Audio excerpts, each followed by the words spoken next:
cilën festojmë 30 vjetorin e revistës Vlera dhe kryeredaktori i saj, zotri Ilyas Osmani, do na flas pakës më gjërësisht lidhur me këtë revistë. U thanë shumë fjalë sonte dhe çka na ngeli pa thënë?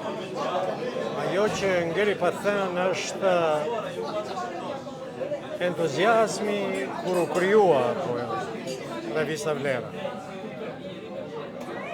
Nga se ai takim nuk ishte i parë që përpjekja jonë të kurrëzoj, po takimet ishin që më herët se si bëjmë një revistë ku zëri i mirëfillt i njerëzve, i krijuesve, i shkrimtarëve të dëgjohet, duke e ditur edhe atë se poezia dhe letërsia as nuk ndryshon kufin, poezia dhe letërsia as nuk i ndal luftrat, por ajo do të thotë me ashpërsinë poetike, letrare, kritikon të keqen dhe shekullon të shëmtuarën dhe barbaren në mënyrë ma të këndshme, ma të mirë.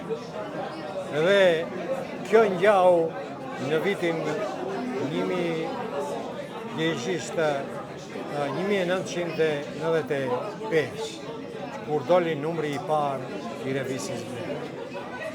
Sigurisht atëherë ka pas makina shkrimi, nuk është e lehtë sa sot të bësh një revistë, po? Fillimi ishte shumë interesant.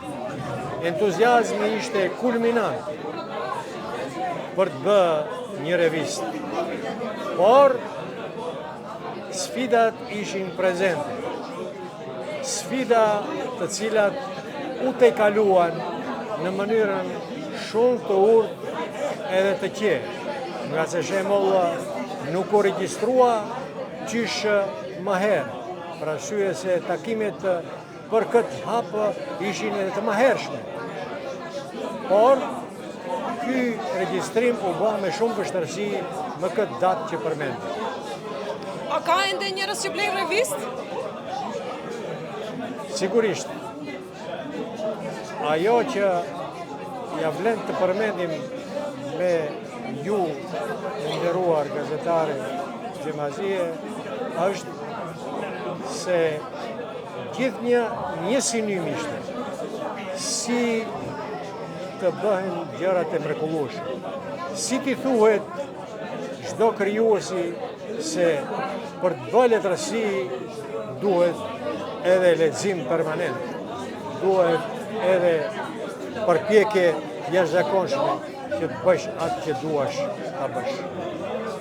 Ne ju urojmë një gjatësi edhe të keni edhe shumë numra të suksesshëm të revistës Vlera. Gëzimet ishin reciproke, faleminderit për prezencën tuaj, për kontributin tuaj si gazetare e mirëfillt. Faleminderit.